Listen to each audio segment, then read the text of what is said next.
नमस्कार, DD news पर आप दो टूक देख रहे हैं। मैं हूं अशोक श्रीवास्तव। तो 5 राज्यों के विधानसभा चुनाव के नतीजों का देश को बेसब्री से इंतजार है और जब तक ये नतीजे नहीं आते तब तक एग्जिट पोल पर लगातार चर्चा पे चर्चा, बहस पे बहस और विश्लेषण पर विश्लेषण हो रहा है।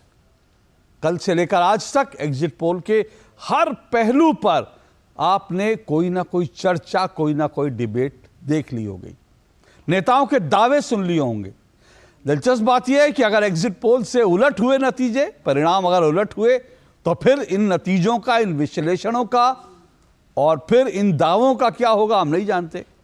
लेकिन नेता तो अपने बयान बदलने में माहिर होते हैं।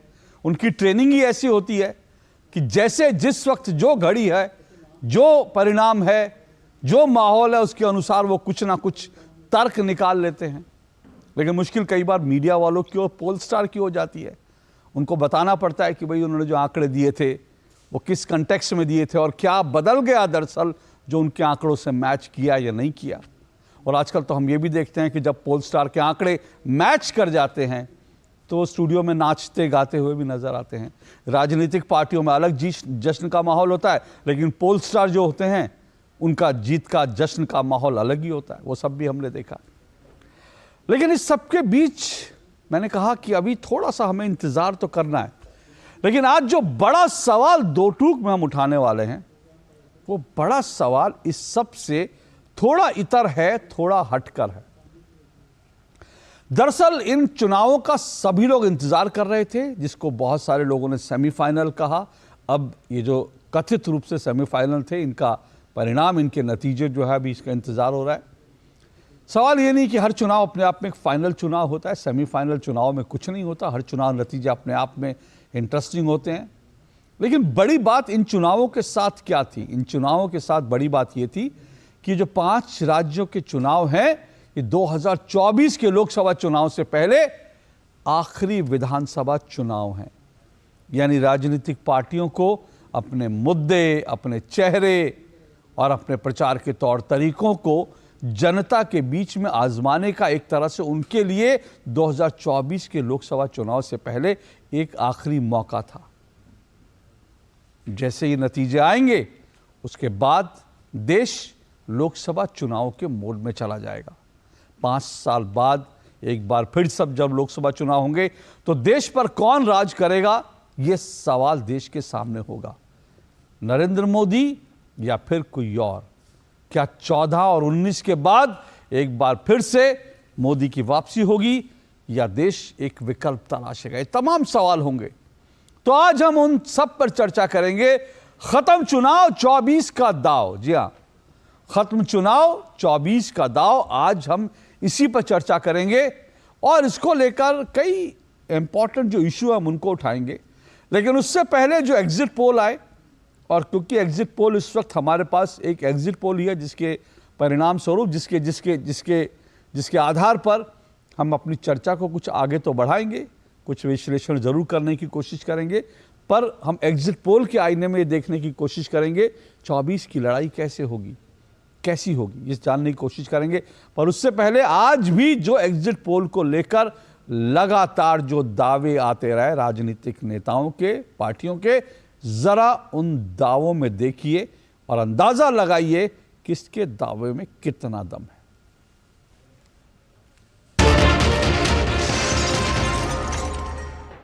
एग्जिट पोल के नतीजे इतने डाइवर्स हैं, उस पर कुछ कह ही नहीं सकते।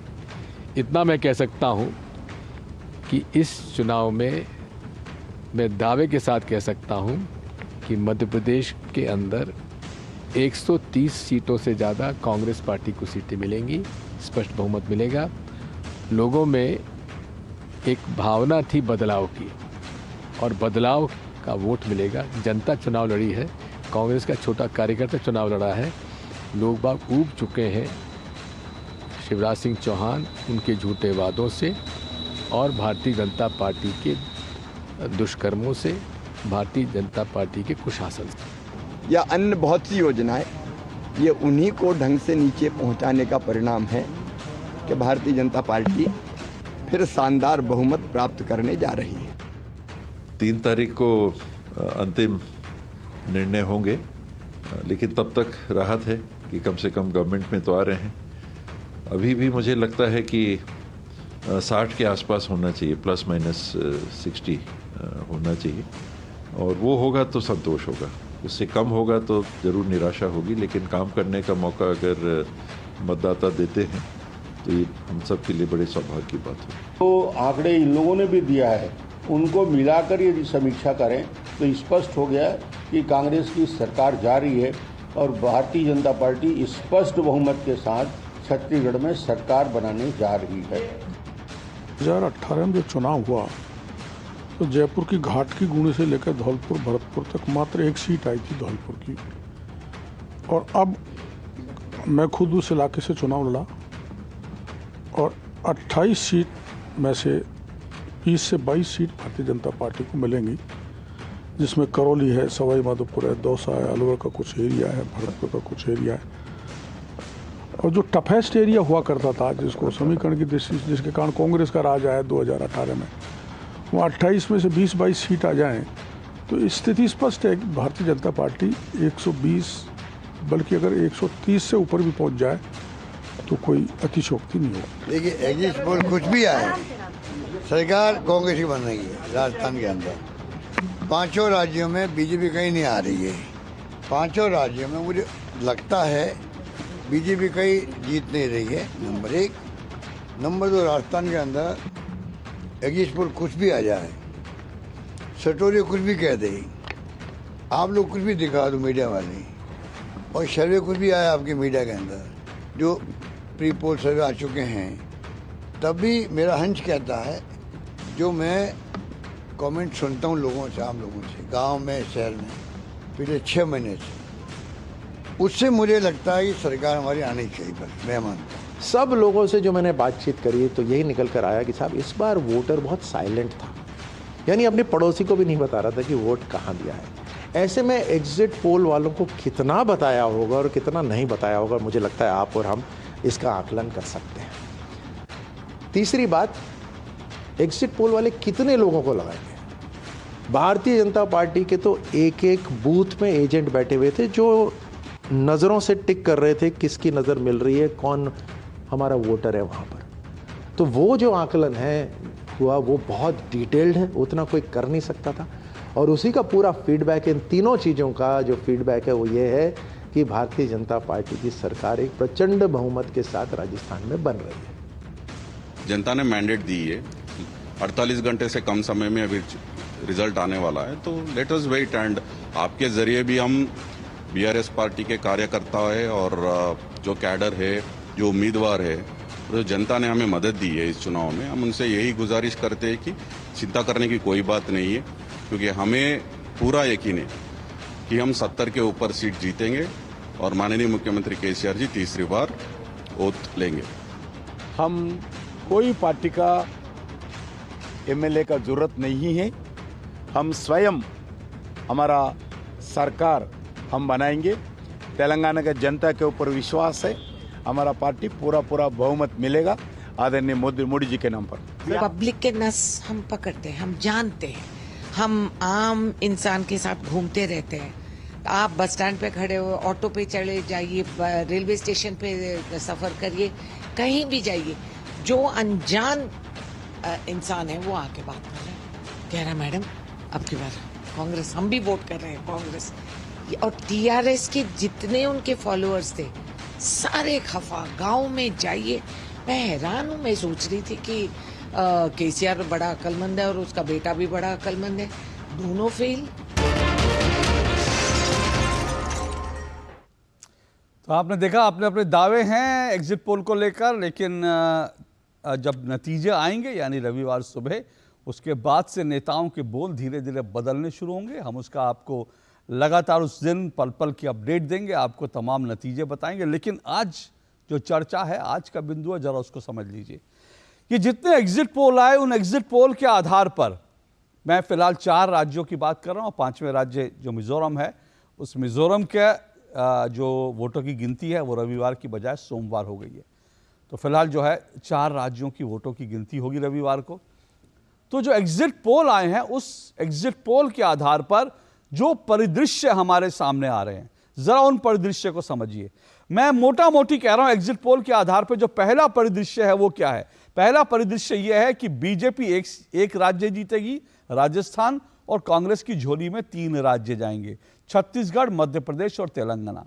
ये मैं कह रहा हूं कि ये आपको फिर बता रहा हूं, जो तमाम एग्जिट पोल के आधार पर जो 2 बड़े परिदृश्य बन रहे हैं, मैं वो परिदृश्य आपको समझा रहा हूं, बता रहा हूं, और उन परिदृश्य के आधार पर मैं आज की चर्चा को करूंगा। तो परिदृश्य 1 क्या है कि नतीजे ऐसे आएंगे, और परिदृश्य जो है दूसरा परिदृश्य क्या है? इस पर हेडिंग गलत है, परिदृश्य 1 नहीं, परिदृश्य 2 है। ये समझिए इसको।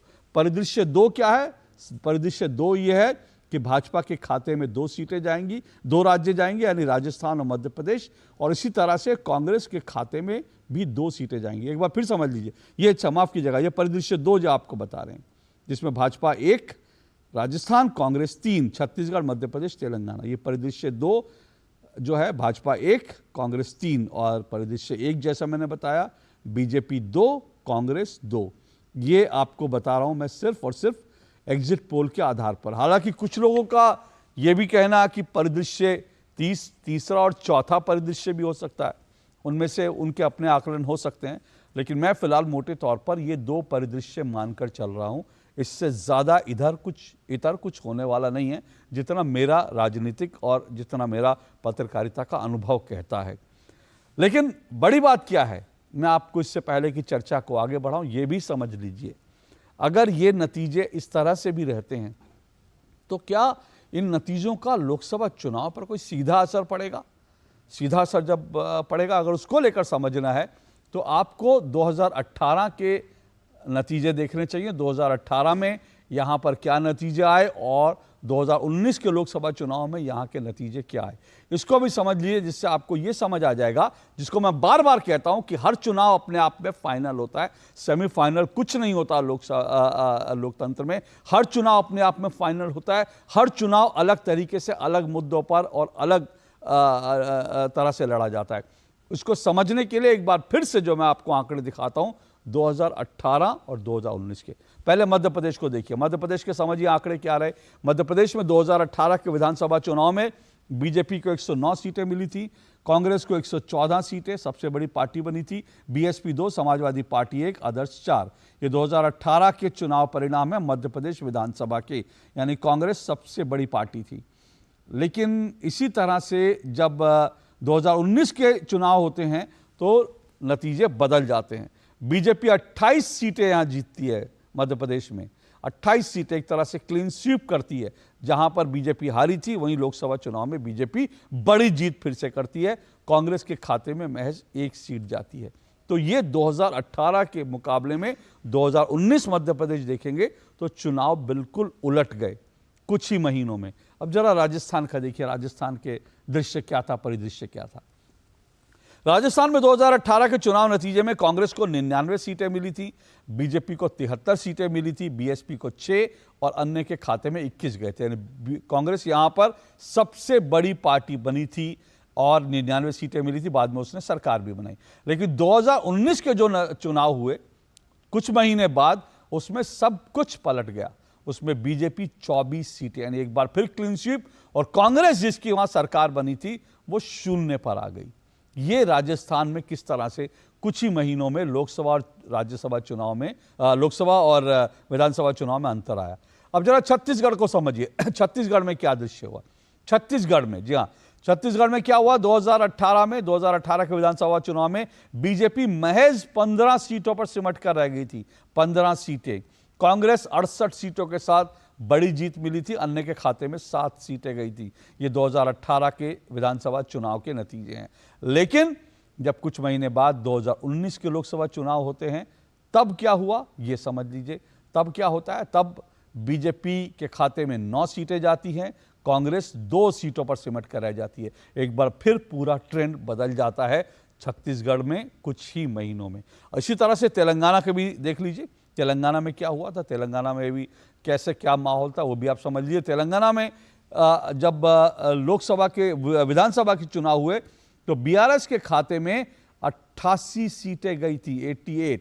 कांग्रेस 19 सीटों पर सिमट गई थी और तीसरी सबसे पार्टी AMM थी, असदुद्दीन ओवैसी की। बीजेपी के खाते में महज 1 सीट गई थी। तो ये तेलंगाना के जो 2018 के विधानसभा चुनाव। लेकिन इसी तेलंगाना में जब लोकसभा चुनाव हुआ, जरा वो भी दिखाइए प्लेट। लोकसभा चुनाव में जब तेलंगाना में हो तो BRS के खाते में 9 सीटें, बीजेपी के खाते में 4, कांग्रेस के 3, AMM के खाते में 1 सीट गई।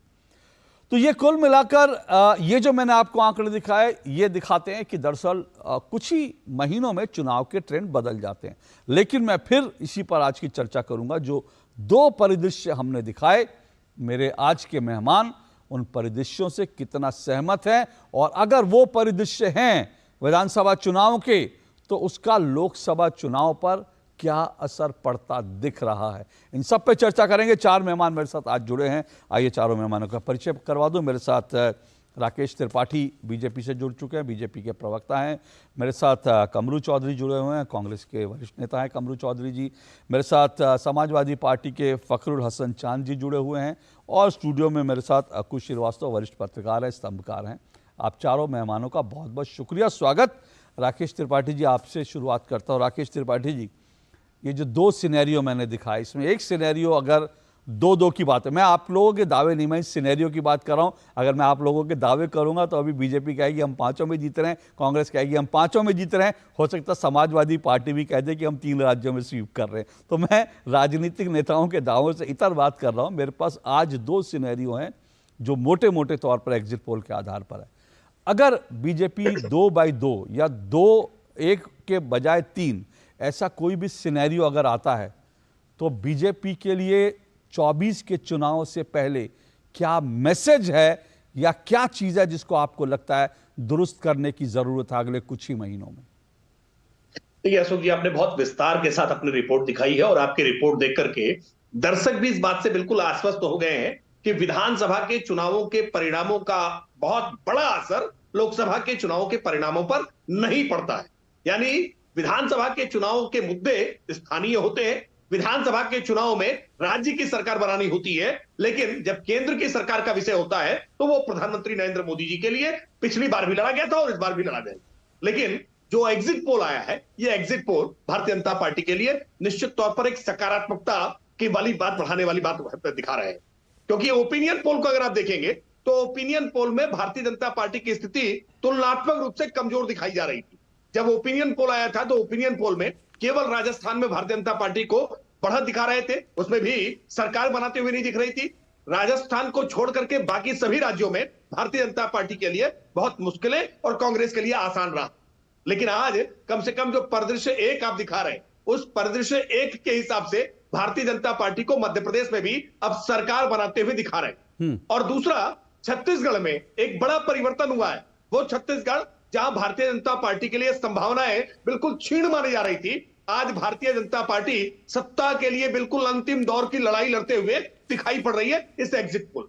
यद्यपि आपने कहा कि दावे नहीं करने हैं, वरना मैं दावा निश्चित तौर पर तीसरे प्रदेश का करूंगा कि जहां भारतीय जनता पार्टी मध्य प्रदेश, राजस्थान और छत्तीसगढ़, इन तीनों ही स्थानों पर बहुत कंफर्टेबल मेजोरिटी के साथ सरकार बनाएगी। हम अपना आत्मविश्वास ये कार्यकर्ताओं से मिले फीडबैक के आधार पर कह रहे हैं, मुद्दों के आधार पर कह रहे हैं। इसके अलावा आप इन चुनाव के जो प्रचार के तौर तरीके हैं, इन प्रचार के तौर तरीकों को देखेंगे तो मुझे लगता है बहुत सारी कहानी अपने आप स्पष्ट होती हुई दिखाई देगी।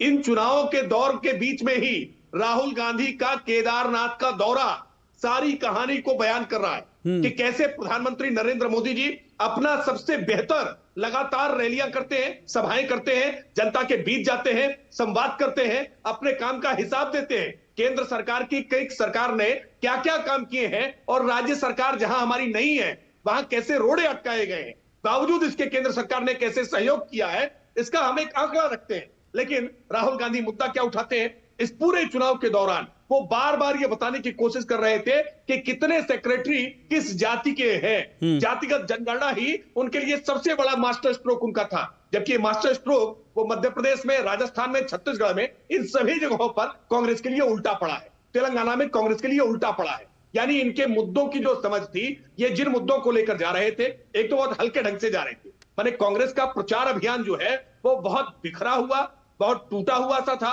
राहुल गांधी इस सिनेरियो में अपने आप को बार बार अलग हटते हुए दिखाई दे रहे थे। जबकि भारतीय जनता पार्टी एक पूरे समन्वित प्रयास के साथ आप देखेंगे कि मध्य प्रदेश में भाजपा ने अपने राकेश जी एक मिनट आपको रोक रहा हूं। आप कह रहे हैं कि कांग्रेस का प्रचार बिखरा हुआ था, लेकिन मेरे पास आज जो दो परिदृश्य एग्जिट पोल के आधार पर, उसमें कांग्रेस कहीं पर भी ऐसा सिनेरियो नहीं दिख रहा जहां पर कांग्रेस बीजेपी से पिछड़ रही है। कम से कम इन 4 या 5 राज्यों की अगर मैं बात करूं तो अगर बिखरा हुआ था, फिर भी कांग्रेस के लिए शुभ यह है कि 2 राज्यों में कम से कम वो एक बार फिर से जो है सरकार में दिख रही है। नहीं अशोक जी, आप 2018 के परिणाम देखिए। 2018 के परिणाम में मध्य प्रदेश, राजस्थान, छत्तीसगढ़, इन तीनों ही जगह पर कांग्रेस पार्टी ने अपनी सरकार बनाई। लेकिन आज परिवर्तन किस प्रकार से है कि मध्य प्रदेश में भारतीय जनता पार्टी 18 वर्षों की अपनी सरकार के बावजूद, सारे इनके जितने आरोप थे, एंटी इनकम्बेंसी के सारी तर्कों के बावजूद, आज शिवराज सिंह चौहान सरकार बनाते हुए एग्जिट पोल में अगर दिखाई पड़ रहे हैं, तो मैं मानता हूं ये आज परफॉर्मेंस की पॉलिटिक्स पर जनता ने मुहर लगाई है। आज ये सिंबल इसके लिए संकेत बिल्कुल साफ दिखाई दे रहे हैं। राजस्थान जिस सरकार को लेकर के पूरे समय लड़ते रहे, राजस्थान की वो बिखरा हो, वो टूट आखिरकार इन परिणामों में आता हुआ दिख रहा है कि राजस्थान की कांग्रेस की सरकार अपनी सरकार नहीं बचा पा रही है। और जिस छत्तीसगढ़ मॉडल की ये बात कर रहे थे, वो छत्तीसगढ़ मॉडल कैसे अंतिम दिनों के चुनाव प्रचार में धूल धूसरित होते हुए दिखा है, कैसे से हमने खुद देखा है कि कैसे भूपेश बघेल की उनकी जबान किस तरह से फिसलने लगी, कैसे वो अपना आपा खोने लगे। चलिए, मुझे लगता है ये सारी चीजें अभी अब इन पर बहुत ज्यादा हम डिस्कशन करने का कोई ज्यादा लाभ नहीं है। मैं 2 सिनेरियो के आधार पर जरूर बात करना चाह रहा हूं इस वक्त कि 24 की जो चुनाव होगा उसमें दरअसल इन सिनेरियो का क्या असर होगा अगर ये सिनेरियो रहते हैं। तो मैं फिर कह रहा हूं, अपने अपने दावे हो सकते हैं। कुछ लोग कह रहे हैं कि मध्य प्रदेश में भी, और कुछ लोग ये भी कह रहे हैं, एक खास करके एग्जिट पोल के आधार पे, कि हो सकता है कांग्रेस राजस्थान भी रिटेन करे। लेकिन मैं मोटे तौर पर जो 2 परिदृश्य दिख रहे हैं उनके आधार पर बात कर रहा हूं। कमरू चौधरी जी, ये जो कुछ सिनेरियो इस वक्त दिख रहा है, चाहे सिनेरियो 1 हो या सिनेरियो 2 हो, वो दोनों कम से कम एक चीज दिखा रहे हैं। वो एक चीज दिखा रहे हैं ये कि बीजेपी को इतने वर्ष के शासन के बाद भी जो कांग्रेस को लाभ मिलना चाहिए था, मैं मध्य प्रदेश की बात करूं या ओवरऑल देश की बात करूं, वो लाभ नहीं मिल रहा है। एंटी इनकम्बेंसी के भरोसे अगर कांग्रेस है तो वो नहीं मिल रहा। और दूसरा, अगर एग्जिट पोल के आधार पर ही मैं उसके ज्यादा डिटेल में जाऊं तो अभी जिसका राकेश जी ने जिक्र किया, जातिगत जनगणना कांग्रेस का एक बड़ा मुद्दा रहा। लेकिन छत्तीसगढ़ या मध्य प्रदेश, वहां पर जो ओबीसी वोट है, क्योंकि ये सब समझ रहे हैं कि ओबीसी वोट के लिए पूरा का पूरा एक तरह से कोशिश हो रही है, वो एग्जिट पोल तो यही दिखा रहे हैं कि ओबीसी वोट और आदिवासी वोट बीजेपी को बड़ी तादाद में अब भी जा रहे हैं। तो क्या कहेंगे आप सर?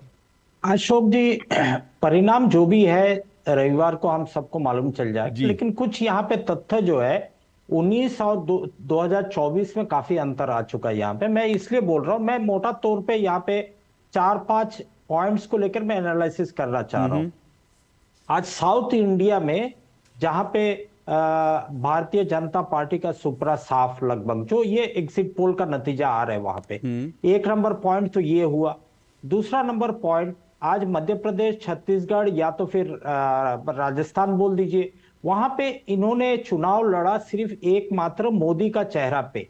अगर इनका नतीजा, अगर आपका सिनारियो 1 या सिनारियो 2 में ही हो, जहां पे मध्य प्रदेश का इलेक्शन या राजस्थान का इलेक्शन, जहां पे भाजपा ने 2019 में काफी अच्छा रिजल्ट किया था, लेकिन इस वक्त अगर मोदी का चेहरा को लेकर ये चुनाव लड़ रहे और इनका नतीजा अगर 50-50 आज भी है कांग्रेस और बीजेपी का बीच में, तो सवाल ये उठता है, क्या मोदी वेव आज भी जिंदा है या मोदी वेव एक जुमला था? 2019 हम सबको मालूम है, बहुत सारे फैक्टर्स, पुलवामा से लेकर बहुत सारा राष्ट्रवाद वाला मैटर आ गया था, हिंदुत्व वाला मैटर, उसको लेकर इलेक्शन रिजल्ट प्रभावित हुआ लास्ट मोमेंट तक। लेकिन आज 2024 के लिए ये चुनाव के बाद में हमको ये सवाल पूछना होगा, क्या ये जो भाजपा का राष्ट्रवाद और हिंदुत्व वाला मुद्दा क्या असरदार कर रही है? कहां तक कर रही है? कितना दूर तक सोसाइटी को इंपैक्ट कर रही है? हिंदी बेल्ट में पर्टिकुलरली, जो नॉर्थ इंडिया कहलाता है, नॉर्थ ऑफ इंडिया, ये पहाड़ी के, मतलब साउथ इंडिया छोड़ के। तो आज ये सब एनालिसिस जब कीजिएगा तब आप देखिएगा कि आप जब ओबीसी का सेंसस का बात करेंगे हम यहाँ पे, आप एक वेरी इंपॉर्टेंट डेमोग्राफिक चेंज, एक डिसाइसिव शिफ्ट हुआ है कांग्रेस की तरफ, वो आप एनालिसिस जब रिजल्ट निकलेंगे तब आपको मालूम चलेगा। वो है शेड्यूल कास्ट, शेड्यूल ट्राइब, महिला का वोटर और जो है कि माइनॉरिटी वोट्स। जो भी रीजनल पार्टीज का तरफ जो माइनॉरिटी वोट्स आज के डेट में थे वो लगभग डिसाइसिवली शिफ्ट कर रहे हैं कांग्रेस का तरफ। दूसरा बात, एससी एसटी का वोट्स वो भी आज के डेट में कांग्रेस की तरफ लगभग 40 to 45% राजस्थान में, मध्य प्रदेश में भी जो एनालिसिस आप लोगों ने दिखा रहे हो उसमें से शिफ्ट किया कांग्रेस की तरफ। ये हमारे लिए एक पॉजिटिव साइन है। आज देखिए हमारा टारगेट अगर 2024 में अगर हमको 300 पार करना है गठबंधन को, तो हमको कांग्रेस अकेला 125 सीट में कम से कम जीत हासिल करना होगा। ये बात तो अशोक जी आपको भी मालूम है। बिल्कुल। अब अगर साउथ इंडिया से हम 60 से 65 सीट लेकर आते हैं और बाकी सीट जो है कि नॉर्थ इंडिया, ईस्ट और वेस्ट से हम जीतते हैं, तो आप सोचिए यहां पे बीजेपी का सुपड़ा साफ नॉर्थ इंडिया में। लेकिन इस बीच आप देखिए चुनाव का प्रचार किस तरह से बौखला गए थे भाजपा वाले। आज राजस्थान में इनके नेता, इनके मुख्यमंत्री जाकर वहां पे कम्युनल एजेंडा पे बहस कर रहे थे, जबकि मध्य प्रदेश में उनका सरकार था। तेलंगाना में जाकर बोलते हैं वहां पे जिस तरह से भड़काऊ भाषण दिए सब लोगों ने। तो आज एक प्रयास है कि भाई आप 9 साल 10 साल तक शासन कर चुके हैं हिंदुस्तान में, तो आपको फिर भी आज इस तरह से लोगों को रेडिकलाइज करके वोट मांगने की जरूरत क्या पड़ गई? मुद्दों पे मांगिए, डेवलपमेंट में मांगिए। मैं दावा कर रहे हो कि 7% का जीडीपी ग्रोथ हुआ है, आपने तो जो आप क्यों नहीं उस पर बात कर रहे हो? आपने जो तमाम मुद्दे उठाए वो उनमें से कई मुद्दों से जरूर मैं सहमति जताऊंगा। कुछ मुद्दे ऐसे हैं जिन पर जरूर डिबेट होनी चाहिए, इस डिबेट को मैं बिल्कुल आगे बढ़ाऊंगा। लेकिन एक बात जो आपने कहा राष्ट्रवाद हिंदुत्व वाला, मुझे लगता है राष्ट्रवाद और हिंदुत्व का मुद्दा जो है अगर वो कारगर नहीं होता तो कमलनाथ हिंदू नहीं बन जाते मध्य प्रदेश में अचानक से, हनुमान भक्त नहीं बन जाते। छत्तीसगढ़ में जो है गौ सेवा के नाम पर चुनाव नहीं लड़ती कांग्रेस। कांग्रेस के नेता जो है, कई नेताओं के वीडियो आए हैं कि वो पहले गौ सेवा कर रहे हैं, गौ माता को प्रणाम कर रहे हैं, उसके बाद वोट देने जा रहे हैं। तो मुझे लगता है हिंदुत्व का मुद्दा तो, और राहुल गांधी केदारनाथ जाते हैं चुनाव के दौरान, तो ये तमाम मुद्दे हैं जो दिखाते हैं हिंदुत्व का मुद्दा तो एक है। जातिगत जनगणना, मुझे समय दीजिएगा मैं आऊंगा आपके पास। जातिगत जनगणना वाली जो आप बात कही ना वो इंटरेस्टिंग है। मैंने कहा अभी वोट कहां जा रहे हैं एग्जिट पोल में, लेकिन एग्जैक्ट वोट कहां जाएंगे मैं नहीं जानता, और जाहिर सी बात है वो एक बड़ा फैक्टर होगा। लेकिन हिंदुत्व का मुद्दा एक बड़ा फैक्टर होगा, ये मत भूलिए। 22 जनवरी 2024 को श्री राम जन्मभूमि पर अयोध्या जी में भगवान श्री राम की प्राण प्रतिष्ठा होने जा रही है, रामलला की। वो एक बड़ा मुद्दा मुझे लगता है बना रहेगा, लेकिन आप इससे डिफर कर सकते हैं। मैं फखरुल जी आपके पास आऊंगा क्योंकि मुझे एक मिनट सिर्फ, मुझे एक ब्रेक भी लेना है। और मैं जो आपने एक जो इंटरेस्टिंग बात की ना गठबंधन की, तो मैं फखरुल जी से पूछूंगा गठबंधन अभी है भी कि नहीं है, क्योंकि इन चुनाव में गठबंधन की बात जो है कई नेताओं ने कहा गठबंधन होता कुछ नहीं है अभी, तो मैं वो भी पूछूंगा इस ब्रेक के बाद।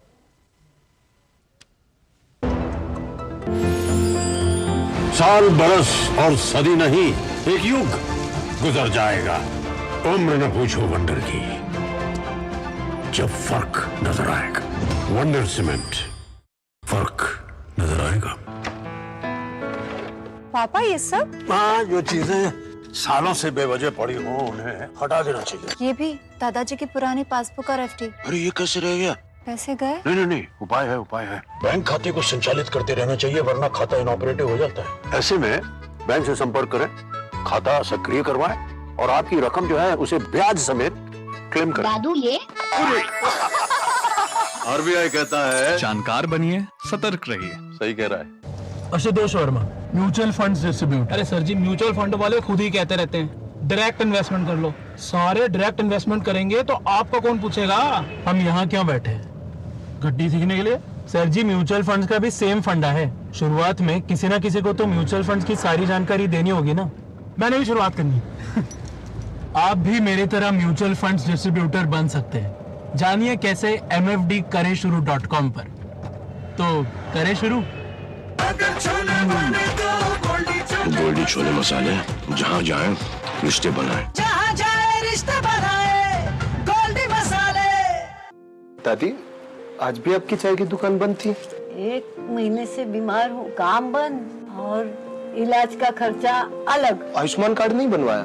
नाम सुना है, कहाँ बनवाना है, कैसे बनवाना है, इस उम्र में भाग दौड़। कार्ड अभी बन जाएगा।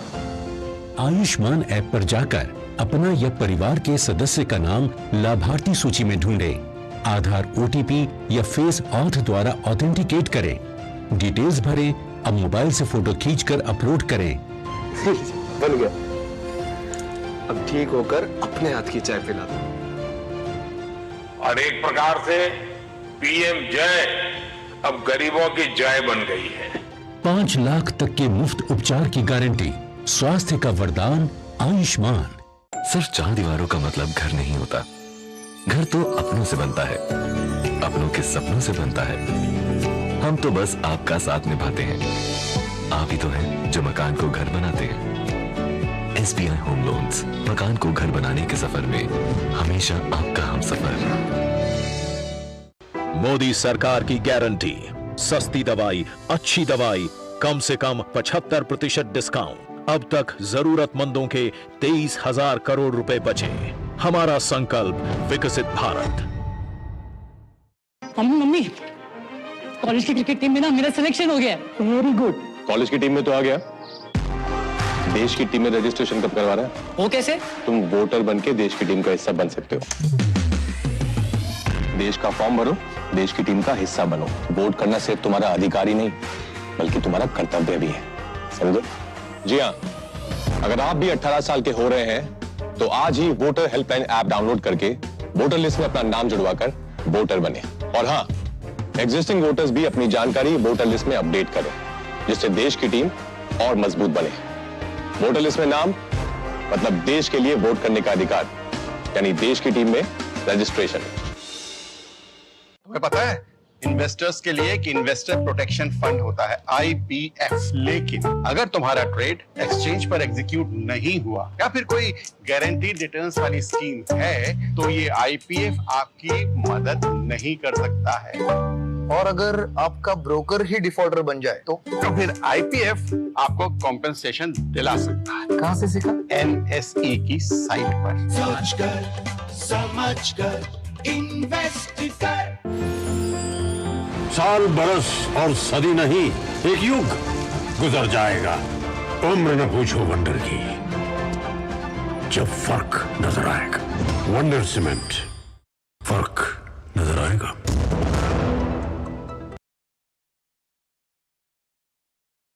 इस पर दाव, इसी पर हम चर्चा कर रहे हैं। 5 राज्यों के विधानसभा चुनाव जो हैं वो खत्म हो चुके हैं, नतीजों का इंतजार हो रहा है, लेकिन एग्जिट पोल के नतीजे आए। एग्जिट पोल के नतीजों के आधार पर मोटे तौर पर 2 सिनेरियो बनते दिख रहे हैं, और वो 2 सिनेरियो ये हैं कि या तो कांग्रेस 3 में, बीजेपी 1 में, यानी बीजेपी राजस्थान, बाकी 3 राज्यों में कांग्रेस जीतेगी, या फिर दूसरा सिनेरियो यह है कि राजस्थान और मध्य प्रदेश में बीजेपी और तेलंगाना और साथ साथ छत्तीसगढ़ में कांग्रेस जीतेगी। उन सिनेरियो के आधार पर 24 की लड़ाई कैसी होगी, इसी पे बात कर रहे हैं। 4 मेहमान जुड़े हुए हैं। राकेश त्रिपाठी बीजेपी से, कमरू चौधरी कांग्रेस के नेता हैं, फखरुल हसन चांद समाजवादी पार्टी के प्रवक्ता हैं, अकुश श्रीवास्तव वरिष्ठ पत्रकार हैं, स्तंभकार हैं।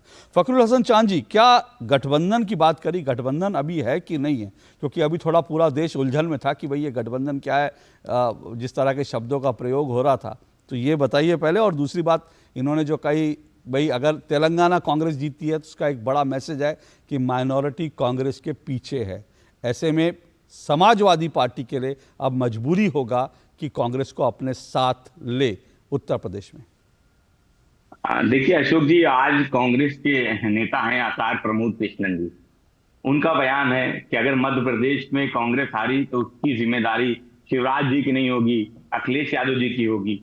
तो ये जो बयानबाजी है और ये जो संदेश है, हम तो कहते हैं कि आचार्य प्रमोद कृष्णन जी को ये ज्ञान अपने नेतृत्व को पहले दे देना चाहिए था कि समाजवादी पार्टी मध्य प्रदेश में इतनी मजबूत है कि वो कांग्रेस की सरकार बनने से रोक सकती है।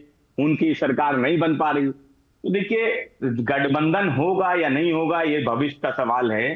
समाजवादी पार्टी उत्तर प्रदेश में बड़ा दल है, और जब इंडिया गठबंधन की बैठक हुई थी तब ये बात तय हुई थी कि जो जिस प्रदेश में बड़ा दल है उसके साथ दूसरे दल सहयोग करके उनके साथ मिलकर चुनाव लड़ेंगे। लेकिन कांग्रेस ने उस जो नियम और कानून बनाए जाते हैं उनको तोड़ने का काम किया। अगर मध्य प्रदेश में समाजवादी पार्टी ने अपने हिस्से की सीट मांगी थी, नहीं मिली, उसके बाद बयानबाजी हुई।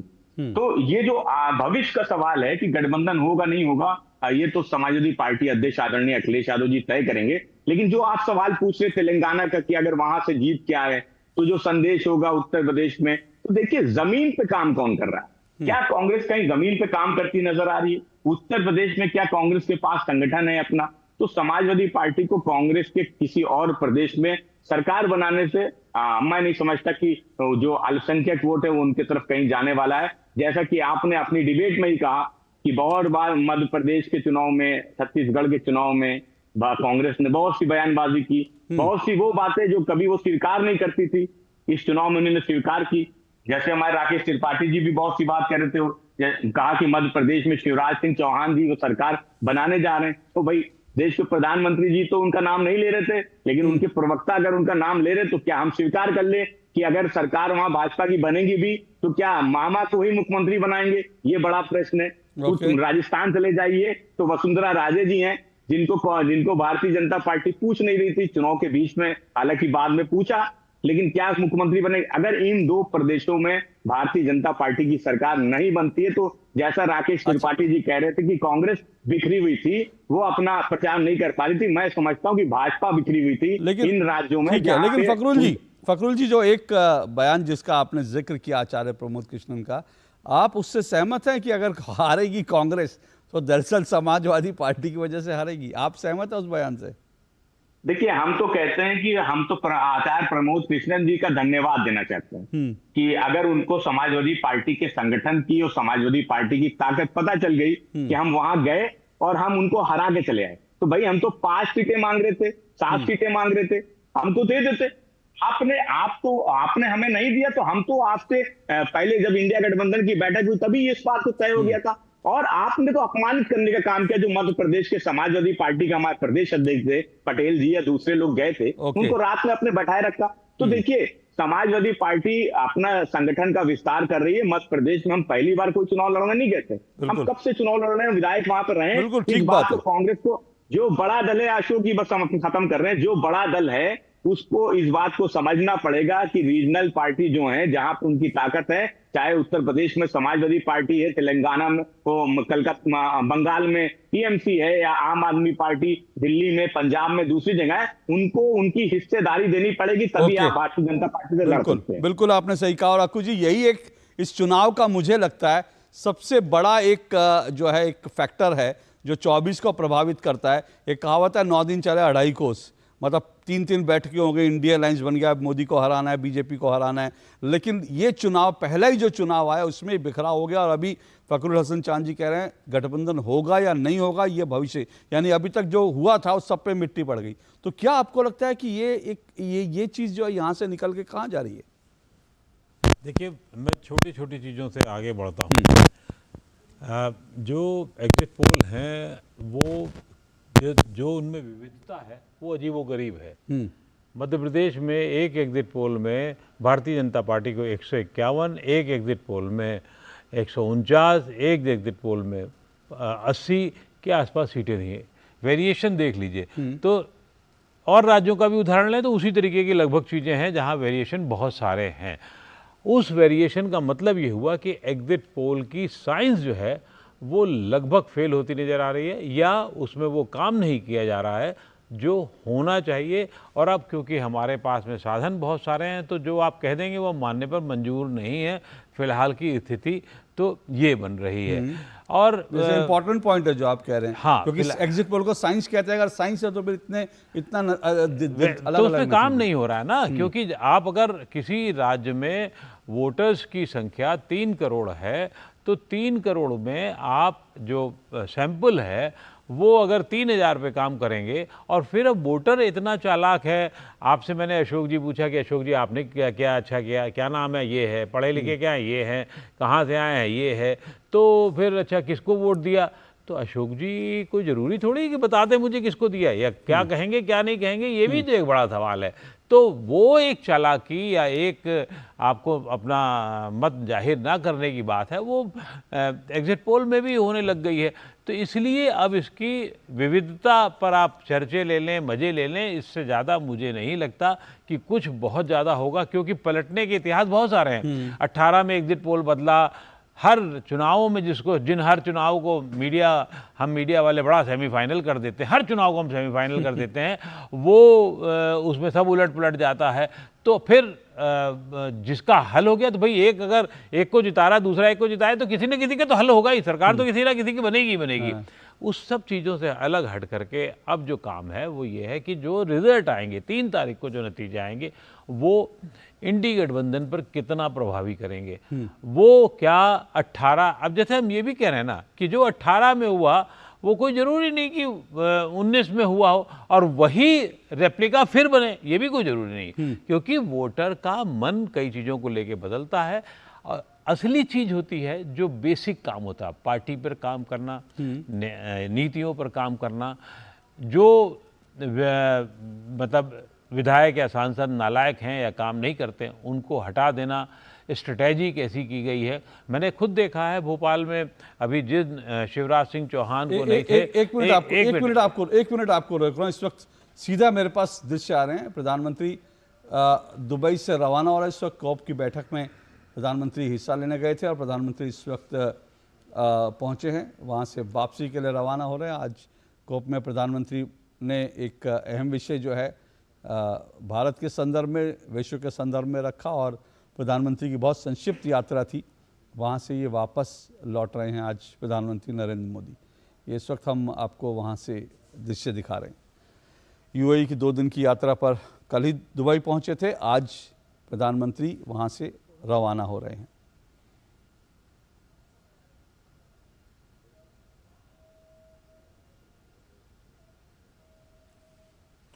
छोटा दौरा था प्रधानमंत्री नरेंद्र मोदी का, लेकिन इम्पॉर्टेंट था। कई द्विपक्षीय बैठक भी हुई हैं। कॉप के जो है उसके उसकी बैठक को प्रधानमंत्री ने संबोधित किया, उसका उद्घाटन हुआ और अब दुबई से भारत के लिए रवाना हो रहे हैं प्रधानमंत्री नरेंद्र मोदी।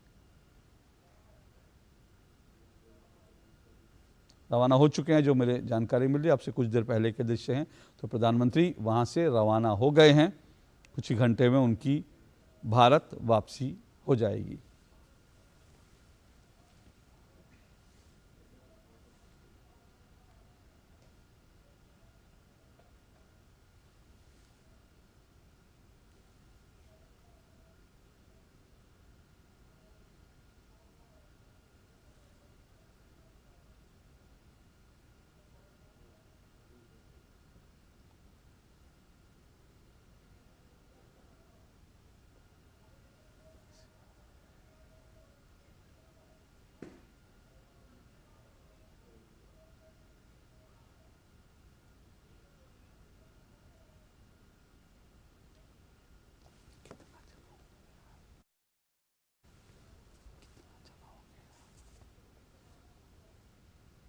तो जैसा मैं आपको बताया, प्रधानमंत्री कल ही रवाना हुए थे, कल पहुंचे थे दुबई और दुबई में उनका छोटा दौरा और इस दौरे को पूरा करके प्रधानमंत्री वापस हिंदुस्तान के लिए रवाना हो गए।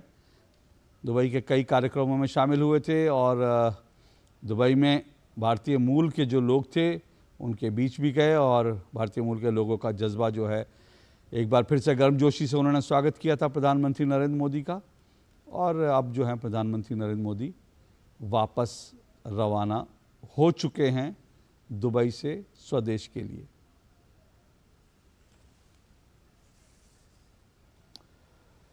तो इस वक्त की खबर आई थी। और अकुश श्रीवास्तव जी, तो कुल मिलाकर आपको लगता है कि ये जो चुनाव हैं इसके बाद अब इंडी गठबंधन जो कि बना ही 24 के लिए था, उसका एक बड़ा इम्तिहान, उसको एक बार फिर से बड़े इम्तिहान की प्रक्रिया से गुजरना पड़ेगा? देखिए ऐसा हुआ, ये हो क्या गया कि जो पिछली मीटिंगें हुई हैं वो सब अब डस्टबिन में चली गई, अब नए सिरे थे। और उस डस्टबिन से सबसे बड़ी दिक्कत क्या हुई है कि बदबू ज़्यादा निकल रही है, क्योंकि पुराने सब चीज़ें हो गई हैं, क्योंकि दुर्गंध बहुत है, एक दूसरे के बयान ऐसे हो गए जिससे समटना मुश्किल होगा। वो ऐसा कोई अभी गंध नहीं हुआ है कि एक बार आप स्प्रे कीजिए और वो सब खत्म होके अच्छा चलो फिर बैठते हैं। ये होगा, लेकिन कैसे होगा? लेकिन कांग्रेस क्या बड़ी ताकत के साथ अगर आती है, जैसे तेलंगाना में संकेत मिल रहे हैं, तो क्या कांग्रेस की उपलब्धि को बाकी दल, क्षेत्रीय दल इसे स्वीकार कर पाएंगे? जिनको हिस्सेदारी करनी थी, हम बड़ी बड़ी बात तो कर सकते हैं कि 300 सीटें अगर इंडी गठबंधन को लेनी है तो कांग्रेस को 125 सीट, हमारे साथी बता रहे थे कि 125 सीट लेना चाहिए, लेकिन ये कोई आंकड़ा समझ में नहीं आता कि कहीं से तथ्यात्मक हो या जिस पे कोई बात बन रही है। इस लिहाज से सबको जो इनकी कोशिश होनी चाहिए थी या जो बात थी, इन सबको आपको जो है एक लेन देन पे काम करना चाहिए था, जो नहीं किया। अगर समाजवादी पार्टी को आज मध्य प्रदेश में 5 सीटें या 2 सीटें भी मिल जाती तो कम से कम एक सूत्र तो जाता, गठबंधन बना रहता, लेकिन वो नहीं कह रहा। अब उसके बाद आप बयान दे रहे हैं, चाहे राहुल गांधी दे रहे हैं, चाहे अखिलेश दे रहे हैं, चाहे कोई भी दे रहा है, वो सब नल एंड वॉइड हो गए। राजनीति में बयानों का बहुत महत्व होता है। ये कहना बिल्कुल बेकार है कि नहीं वो तो पुरानी बात थी, गठबंधन तो बनाई लोकसभा के लिए है। तो जब पाए किसी खाट के, पलंग के कमजोर होंगे तो गठबंधन कितने दिन चलेगा? आप जनता दल के बाद, जनता दल का आप उदाहरण देख लीजिए, जो गठबंधन की सरकारों का उदाहरण देख लीजिए, जो पिछले 6-6.5 साल में, बीच में 90 के दशक में और उसके पहले हुई थी, वो 6.5 साल में 6 प्रधानमंत्री हुए थे। तो देश भी और देश की जनता भी ऐसे गठबंधन को, अगर ऐसे ही संकेत हैं तो बहुत मुश्किल अच्छा संकेत है। कमरू चौधरी जल्दी से रिस्पॉन्ड कीजिए, क्योंकि सवाल यह है कि अगर गठबंधन ही पूरा बिखर गया तो फिर आगे की राह तो मुश्किल हो जाएगी ना। और बयान की जो बात कर रहे हैं, बयान भी किसका? सीधा सीधा अखिलेश यादव को लेकर के जो बयान कमलनाथ ने दिया था, उसके बाद इतना आसान नहीं है, मतलब इस तरह के बयान देने के बाद एक साथ बैठना। नहीं अशोक जी, ये चुनाव का मद्देनजर मैं एक बात आपको समझा दूं। 1 साल पहले तेलंगाना में कांग्रेस पार्टी को कोई मतलब कि बहुमत का दूर का बात है, मतलब सेकंड पार्टी होगा कि नहीं, ये भी आशंका था यहाँ पे। लेकिन आज राहुल गांधी ने तेलंगाना में लगभग 15 दिन भारत जोड़ो यात्रा किया। वहां पे हमारा जो युवा जो अध्यक्ष है रेवंत रेड्डी, उन्होंने जिस तरह से मेहनत किया पिछले 1 साल में, कांग्रेस को आज जीत के कगाड़ पे पहुंचा दिया वहां पे। तो रहा बात यहाँ पे हिंदुस्तान का पूरा, अगर 2024 को अगर समेटिएगा यहाँ पे, अगर हमारा यहाँ पे ये मानना है कि अगर मोदी जी का चेहरा पे अगर इन 5 राज्यों का चुनाव लड़ा गया और भाजपा 5 में नहीं जीतती है, तो इसका एक ही संकेत है कि मोदी वेव इज नो मोर। ठीक है, ये सवाल मोदी जी का चेहरा ठीक है। काम मैं ये सवाल जरूर राकेश जी से पूछूंगा, लेकिन अभी आपने जो कहा कि तेलंगाना में राहुल गांधी की भारत जोड़ो यात्रा, तो राहुल गांधी की भारत जोड़ो यात्रा ने राजस्थान में भी लंबे समय तक प्रवास किया था, और राजस्थान में राहुल गांधी की भारत जोड़ो यात्रा में कांग्रेस के दोनों दिग्गज जो अलग अलग छोर पे थे वहीं पर, और राजस्थान में कांग्रेस की पूरी जो चुनाव प्रचार है उसकी शुरुआत प्रियंका गांधी वाड्रा ने की थी। तो फिर इसको कैसे देखेंगे आप? देखिए, राजस्थान का इतिहास आपको हमको दोहराना नहीं होगा। आपका चैनल में आपको मालूम है ये एक फ्लिप स्टेट है, 5 साल इसका 5 साल उसका। लेकिन फिर भी अगर हम सत्ता में आ रहे हैं, कोई एग्जिट पोल दे रहा है इस तरह से, तो ये भी बहुत बड़ा उपलब्धि है। लेकिन आगे देखना होगा कि 3 तारीख का नतीजा क्या आ रहा है। चलिए ठीक है। यहाँ पे देखिए, राजस्थान में जो है इलेक्शन इस बार जो लड़ा गया, वो लड़ा गया था मुद्दों पे, जो अशोक गहलोत जी का जो जिस तरह से उन्होंने स्कीम्स वगैरह चालू किया था वहां पे उसको। लेकिन इसी बीच में जाकर आपने प्रधानमंत्री स्वयं जाकर कन्हैया लाल का मुद्दा को उठा रहे वहां पे जो कि कमरू जी मुद्दा क्यों नहीं होगा? ये सवाल है कि अगर प्रधानमंत्री ने मुद्दा उठाया तो मुझे लगता है कि अगर किसी भी प्रदेश के अंदर एक व्यक्ति की सरतन से जुदा का नारा लगाते हुए गर्दन काट दी जाती है, मुझे लगता है मुद्दा सिर्फ राजस्थान क्यों, तेलंगाना में भी उठना चाहिए, क्योंकि ऐसे बिल्कुल गलत जो है गलत है। जुनैद नासिर का साथ भी तो गलत हुआ था। क्या नहीं ठीक है, तो आप उठाइए ना उसका मुद्दा, आप उठाइए उसका मुद्दा। नहीं तो राहुल गांधी को मुद्दा उठाना चाहिए। मुद्दा तो बहुत घिनौना मुद्दा। तो राहुल गांधी जुनैद का मुद्दा उठाए, उससे किसको आपत्ति है? मैं ये कह रहा हूं अगर कन्हैया लाल को जिस तरह से मारा गया वो अगर मुद्दा उठता है तो उसमें गलत क्या। लेकिन मैं एक ब्रेक ले रहा हूं, ब्रेक के बाद आऊंगा। जो आपने 1 minute Kamru ji please, Kamru ji 1 minute आपने जो नरेंद्र मोदी, 1 मिनट कमरू जी, मुझे एक ब्रेक लेना। ब्रेक के बाद मैं राकेश जी के पास जाऊंगा। जो आपने नरेंद्र मोदी को लेकर कहा, मैं वो सवाल राकेश जी से जरूर पूछूंगा, लेकिन इस छोटे से ब्रेक के बाद। साल बरस और सदी नहीं, एक युग गुजर जाएगा। उम्र न पूछो वंडर की, जब फर्क नजर आएगा। वंडर सीमेंट, फर्क नजर आएगा। सिर्फ 4 दीवारों का मतलब घर नहीं होता। घर तो अपनों से बनता है, अपनों के सपनों से बनता है। हम तो बस आपका साथ निभाते हैं। आप ही तो हैं जो मकान को घर बनाते हैं। SBI होम लोन्स, मकान को घर बनाने के सफर में हमेशा आपका हमसफर। गोल्डी छोले मसाले, जहाँ जाए रिश्ते बनाए। जहाँ जाए रिश्ते बनाए गोल्डी मसाले। Congrats यार।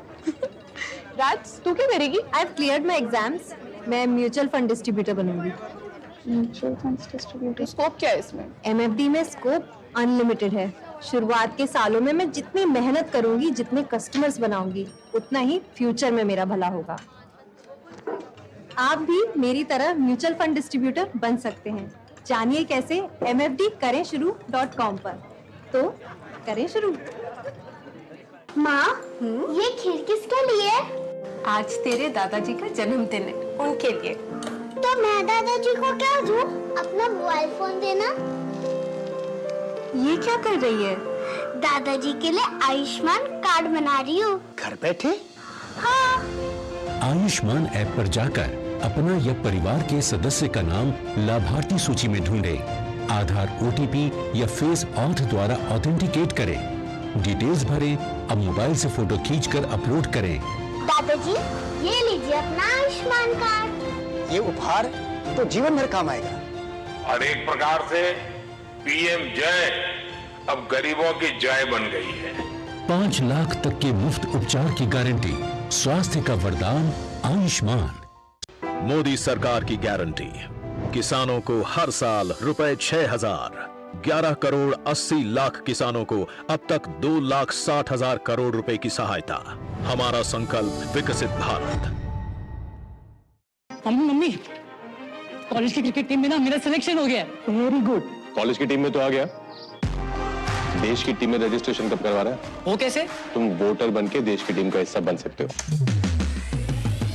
देश का फॉर्म भरो, देश की टीम का हिस्सा बनो। वोट करना सिर्फ तुम्हारा अधिकार ही नहीं, बल्कि तुम्हारा कर्तव्य भी है, समझे? जी हाँ, अगर आप भी 18 साल के हो रहे हैं तो आज ही वोटर हेल्पलाइन ऐप डाउनलोड करके वोटर लिस्ट में अपना नाम जुड़वाकर वोटर बने। और हाँ, एग्जिस्टिंग वोटर्स भी अपनी जानकारी वोटर लिस्ट में अपडेट करें, जिससे देश की टीम और मजबूत बने। वोटर लिस्ट में नाम मतलब देश के लिए वोट करने का अधिकार, यानी देश की टीम में रजिस्ट्रेशन। अब क्या देख रहे हो पापा? तुम कहते हो ना कि स्टॉक मार्केट में बहुत सोच समझकर इन्वेस्ट करना चाहिए, बस थोड़ा सा ज्ञान ले रहा हूं। किससे? हर एक स्टॉक्स एक्सपर्ट है, मस्त एजुकेशनल वीडियोस बनाता है और अच्छी इन्वेस्टमेंट की टिप्स भी देता है। पापा, इन वीडियोस पे ना जाएं, अपना रिसर्च खुद करें या सेबी रजिस्टर्ड इन्वेस्टमेंट एडवाइजर से संपर्क करें। एजुकेशन के नाम पर कुछ इन्फ्लुएंसर्स अक्सर इन्वेस्टर को मिसगाइड करते हैं, नुकसान आपका होगा। समझकर इन्वेस्ट कर। क्या चिंता आपकी परीक्षा की तैयारी में बाधा बन रही है और आप परिणामों के बारे में चिंतित हैं? टेलीमानस के 14416 पर संपर्क करें। साल, बरस और सदी नहीं, एक युग गुजर जाएगा। उम्र न पूछो वंडर की, जब फर्क नजर आएगा। वंडर सीमेंट, फर्क नजर आएगा। तो दोस्तों आप देख रहे हैं खत्म चुनाव 24 पर दाव, इसी पे चर्चा कर रहे हैं। तो ब्रेक पे जाने से पहले जो मुद्दा कमरू चौधरी जी बार बार उठा रहे थे, राकेश जी, सिनेरियो 1 या सिनेरियो 2, जो भी सिनेरियो होगा, कमरू चौधरी जी कह रहे हैं वो संकेत है कि भाई प्रधानमंत्री नरेंद्र मोदी की लोकप्रियता नहीं रही उतनी, जो बीजेपी के लिए चिंता का विषय है। प्रधानमंत्री जी की लोकप्रियता कैसी है तो दुबई में भी हमने देखा है कि अब की बार 400 पार के नारे दुबई में भी लग रहे हैं, जो इस्लामिक कंट्री। सच ये है कि कमरू चौधरी जैसे लोगों की परेशानी क्या है।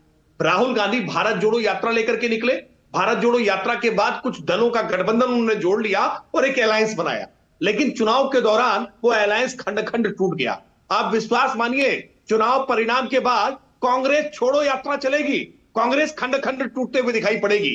राजस्थान के जैसे ही परिणाम आएंगे, आप देखिए सचिन पायलट अशोक गहलोत पर ठीकरा फोड़ रहे होंगे, अशोक गहलोत सचिन पायलट पर ठीकरा फोड़ रहे होंगे और कोई ना कोई पार्टी जरूर छोड़ रहा होगा। ऐसी ही स्थिति छत्तीसगढ़ में होगी कि वहां भूपेश बघेल टीएस सिंहदेव पर ठीकरा फोड़ रहे होंगे और टीएस सिंहदेव भूपेश बघेल पर फोड़ रहे होंगे, कोई ना कोई पार्टी छोड़ रहा होगा। यही स्थिति मध्य प्रदेश में जो चुनाव के दौरान हमने कुर्ता फाड़ देखा है ना, ये कुर्ता अब सच में कमलनाथ जी दिग्विजय सिंह का और दिग्विजय सिंह कमलनाथ जी का फाड़ते हुए दिखाई पड़ेंगे। वहां भी कोई ना कोई कांग्रेस पार्टी छोड़ता हुआ दिखाई पड़ेगा। तो ये गठबंधन के गांठे कैसे जोड़े? अब तो कांग्रेस की गांठ खुलने की पूरी संभावना है। ओके, मैं कांग्रेस के लिए मुश्किलें होने ओके अक्कू जी, क्या जो ये बात कह रहे हैं, क्योंकि हमने चुनाव में देखा कांग्रेस के भीतर भी कुर्ता फाड़ तो हमने मध्य प्रदेश में देखा, राजस्थान में 2 गुट बने हुए हम देख ही रहे हैं, खास करके और टीएस सिंहदेव, और वहां पर भी टीएस सिंहदेव साफ तौर पे कह चुके हैं कि मैं अपमान का घूंट पी कर रहा।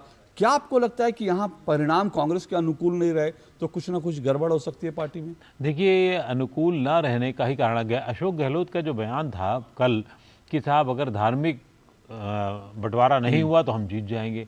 आपने एक स्वीकारोक्ति की, फिर उसके बाद में टीएस सिंहदेव कहते हैं कि साहब 60 सीटें मिलनी चाहिए, लेकिन मेरे साथ बड़ा अपमान हुआ, अपमान का घूंट पीता रहा 5 साल। दरअसल अब राजनीतिक दलों को सोचना चाहिए कि क्या वो रणनीति अपना रहे हैं, उसका क्या फल होगा। ये 50% तुम साल ले जाओ तो 50% तुम ले जाओ।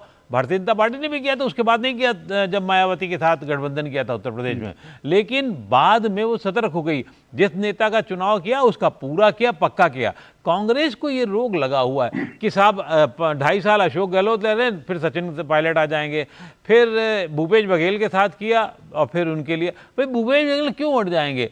पहले 5 साल वो अध्यक्ष होकर के उन्होंने पूरी तरीके से पार्टी मजबूत की, फिर मुख्यमंत्री बन गए, तब तक ठीक ठाक चल रहा है, तो फिर क्यों टीएस सिंहदेव आ जाएंगे? और टीएस सिंहदेव अब कहेंगे नहीं साहब मैं तो बुढ़ा होने वाला हूं, ये अंतिम बार है। तो राजनीति में कोई प्रेफरेंस इसलिए नहीं होता है कि आप बुढ़े होने वाले, राजनीति में प्रेफरेंस ये चलता है कि आप काम के कितने हैं। ओके, फखरुल जी, क्या आपको लगता है कि अगर जो कुछ हुआ इन चुनाव में, क्या आपको लगता है उससे विपक्षी एकता को जो चोट पहुंची है वो 24 के लिए नुकसानदायक है? क्योंकि आप सबको मालूम है, आप उत्तर प्रदेश में ताकत है, बाकी पार्टियां कहीं ताकत हैं, एकजुट रहेंगे तभी 24 में एक बड़ी लड़ाई, एक मजबूत लड़ाई लड़ पाएंगे।